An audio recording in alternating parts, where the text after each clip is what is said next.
Double, double, toilet trouble, fire burning, cauldron bubble. Guys, stop.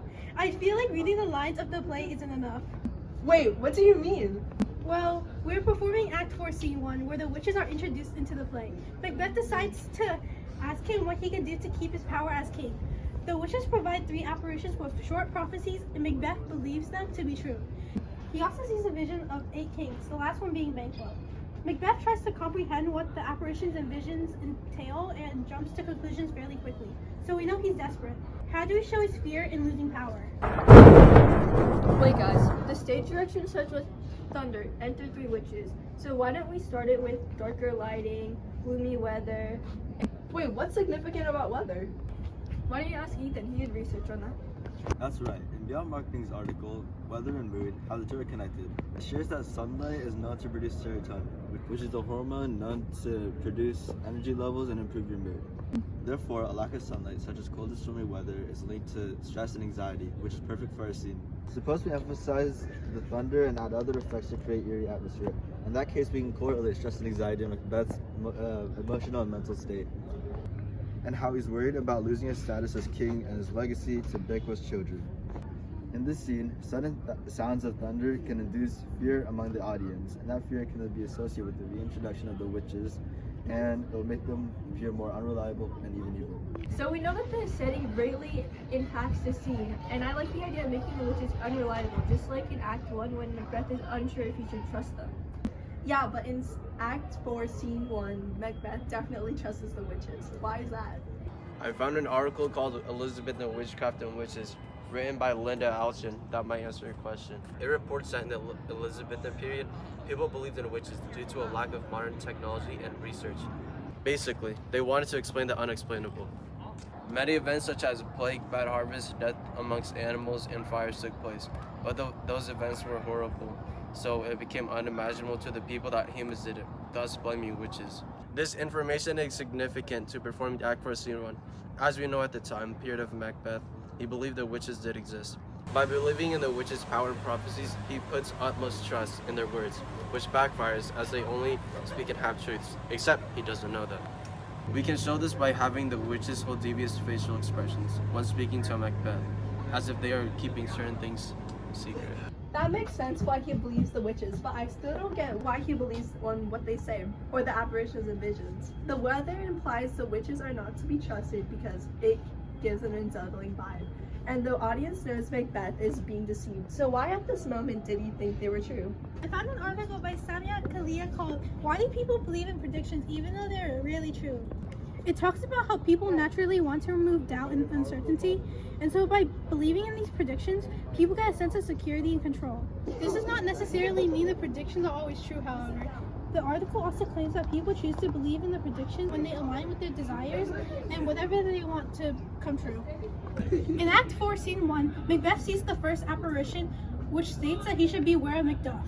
And then Macbeth responds saying, "Whatever thou art, for thy good caution makes. Thou hast harked my fear aright." To paraphrase, Macbeth admits it is a good warning, but the second sentence reveals that he's already feared Macduff and his intentions, and that the first apparition simply enforces that fear. This concludes that he believed in the first apparition because it aligned with his thoughts already. The second apparition tells Macbeth that he won't be harmed by anyone born of a woman, to which Macbeth responds, "Then live, Macduff, what do I fear of thee?" Macbeth chooses to believe this prediction because it believes him to be secure and in control of the future. When performing Act 4, Scene 1, we could show Macbeth being very commanding to the witches at first, asking for questions and predictions of his future. After receiving the apparitions and vision, he'll stand taller with a sense of relief, and his tone of voice will be more optimistic and authoritative.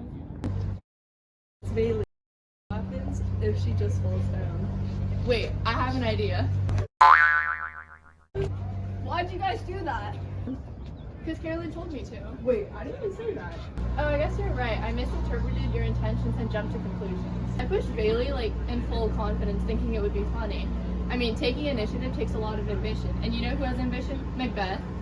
That's true. I read in an article called Can Ambition Be Dangerous? The Downside to Striving for Success, that people with ambition will sometimes feel the need to accomplish something to feel validation, and are willing to risk everything they have to reach the goal. The article claims that ambition can have negative effects as, quote, you put blood, sweat, and tears into your work, and as a result develop an attachment with what you do. A misinterpretation of the apparitions overpowers his moral judgment. This is effective for our performance of Act 4, Scene 1, as we know Macbeth ambitiously wanted to be king. Then in the scene, Macbeth says, the very firstling of my heart shall be the firstlings of my hand. In other words, what he desires in his heart, he will act on it. Relating to what Ashley mentioned before about his confidence changing, I believe in our performance we have Macbeth start quiet and demanding and gradually increasing the volume as he becomes more confident to show his ambition. Wow, that's really good information.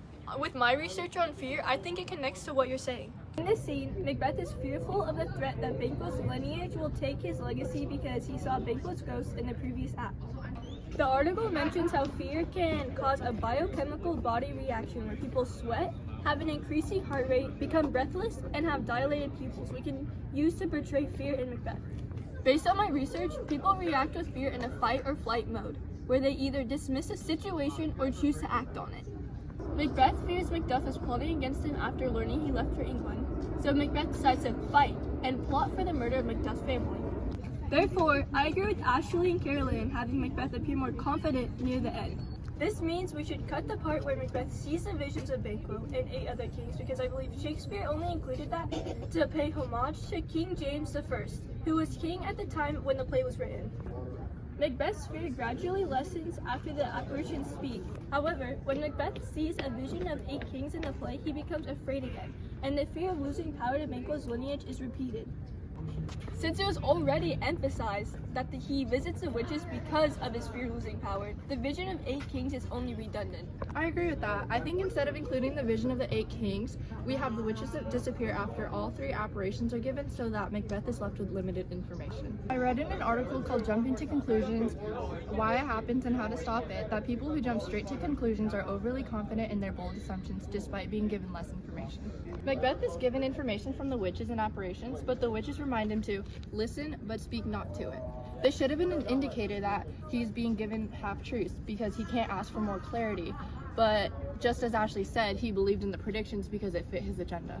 The first apparition tells him to beware of Macduff, and so Macbeth jumps to the conclusion that Macduff is going to kill him. But then the second apparition tells him that no one born from a woman is going to kill him, and so he jumps to the conclusion that Macduff is actually incapable of killing him. This is significant, as in our performance, we can show Macbeth speaking clearer with irrational conclusions after each apparition. He doesn't take a step back and look at the big picture, which is that he's being deceived. So we all agree in making Macbeth fearful at first, then becoming confident. We're going to cut out the scene with the 8 kings, but what other changes are we going to make? Well, remember when I pushed Bailey because I jumped to the conclusion that you would have found it funny? Your words influenced my actions through suggestion, just as how once the witches told Macbeth that he would be king, Macbeth used that justification to kill Duncan. It's interesting how human behavior doesn't change after all these years. So do you think we should make it more modern? No, I think it has to be set at the same time Shakespeare wrote it. It has to be in the Elizabethan era, as it is crucial Macbeth believes in the witch's abilities. You're right, but our research is still effective as understanding why Macbeth acts in certain ways improves our ability to perform as him and makes him somewhat relatable in the sense that people believe false things too quickly when fear urges them to. So what does our performance look like?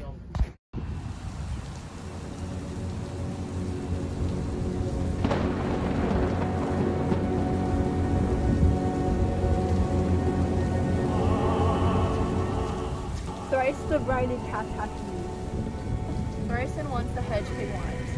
Harper cries the time is time. Round about the cauldrons go, in the poison intros grow. Toe that under cold stone, days and nights has 31, swiltered venom, sleeping god, boil thou first, I this charmed pot. Double, double, toil and trouble, fire, burning, cauldron, bubble. Cool it with a baboon flood, then the charm is firm and good. By the pricking of my thumb, something wicked this way comes. Open, lock, whoever knocks. How now, you secret black midnight hag? What is it that you do? A deed without a name. I conjure you by which you profess me. However you come to know it, answer me. Though you untie the winds and let them fight against the churches through the yeasty waves, compound and swallow navigation up, thou bladed corn be lodged in trees blown down, through castles topple on their wanderers' heads, though places and pyramids do slope, their heads their foundations through the treasure. Answer me to what I ask you. Speak. Demand. Will answer. Come high or low, thyself in office deftly show. Macbeth, Macbeth, Macbeth, beware Macduff, beware the Thane of Fife, dismiss me, enough. However thou for art, for thy be caution. Thanks. Thou hast marked my field right, but one worth more. He will not be commanded. He is another more potent than the first. Macbeth, Macbeth, Macbeth, be bloody bold and resolute, lap to scorn the power of man, for none of woman born shall harm Macbeth. But yet I'll make assurance double sure, and take the bond of fate, thou shalt not live. What is this? Listen, but speak not to it. Be lion metal, proud, and take no care who shaves, who frets, or where conspirators are. Macbeth shall never vanquish, be until great Burnham wood, to high Dunsinane hill, shall come against him. That will never be. Who can impress his forest mid the tree? Unfix his earthbound root, sweet body meant good, rebellious dead. Rise never till the wood of Birmingham rise, and our high-placed Macbeth shall live the least of nature. Pay his breath to time and mortal custom, yet my heart throbs to know one thing. Seek to know no more. But I'll be satisfied, deny me this. Let me know. Where'd they go?